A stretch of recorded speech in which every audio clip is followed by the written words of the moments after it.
बिथांखिनि गेजेरजों गोबां फरायसाफोरनो नोंथाङा नोंथांनि आखाइजों अनसुंथाइ चेक रानबाय। दिनै जोंनि हरिसिङा समस्थिनि सिङाव 200 छात्र छात्री आरो बिथांमोननो गियान सोरां आसनिनि दारै 5,000 बेबायदि जोङो चेक होदों।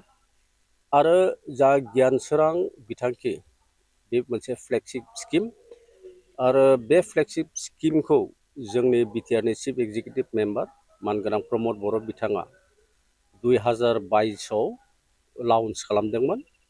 दा बे 2022 आरो 23 2023 आरो 24 2024 आरो 25 2025 आरो 26 मोनब्रै फिनान्सियेल इयार जोङो मोननो मोनबाय।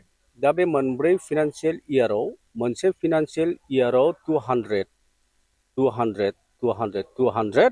बेबायदि 800 स्टुडेन्ट्सनो दिनैनि थारिखआव नैबे फ्लेगशिप स्किम्स गियान सोरां बिथांखिनि दारै बेखौ इडुकेसन डिपार्टमेन्टआ चेक लिरनानै हरदों आरो बेखौनो जोङो जोंनि जि माने फिनान्सियेलि एसे मा होनना बुङो कमजुरि स्टुडेन्ट्सफोरनो जोङो रानै बेबायदि जोंनि समस्थिनि सिङाव जोङो होदों। दा बे माखासेया मोनदों माखासेया मोनाखै, जायफोरा मोनाखै आरो सिगां उनथिंबो माबायदि थांखि लागोन? ओरैबायदि दङ, माखासे मोनदों आरो माखासे मोनाखै।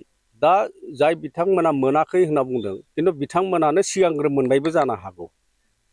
जाय बिथांमोनानोखि गियान सोरां मा होनना बुङो बेखौ मोनाखै होनना बुंदों आरो बिथांमोनाखि जानो सिगांग्रो मोनबायबो जानो हागौ।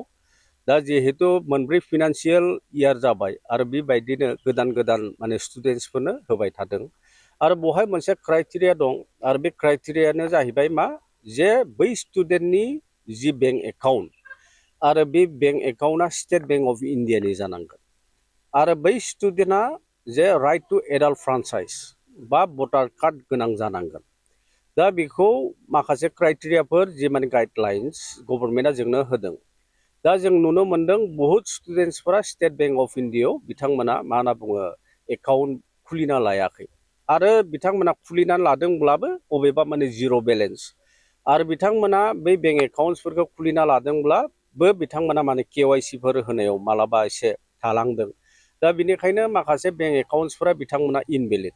आरो जिहेतु जोंनि बिटिआर गभर्नमेन्टआ बिसेसकरि नैबे जि गियान सोरां जि स्किम आरो बे स्किमखौ स्टेट बेंकजों जिहेतु मोनसे एफिलिएसन खालामनानै मा होनना बुङो होनाय जादों आरो बिनिखायनो स्टेट बेंक अफ इन्डियानि एकाउन्टखौ माने खुब प्रयजन बहाय नांथारगौफोरबायदि आरो बेजों लोगोसे राइट टु एडाल्ट फ्रान्चाइज माने 18 इयार्स जानांगोन बे माने स्टुडेन्टफ्रा राइट टु भट आरो बिथांमोननो बे स्किम्सफोरखौ होनाय जादों।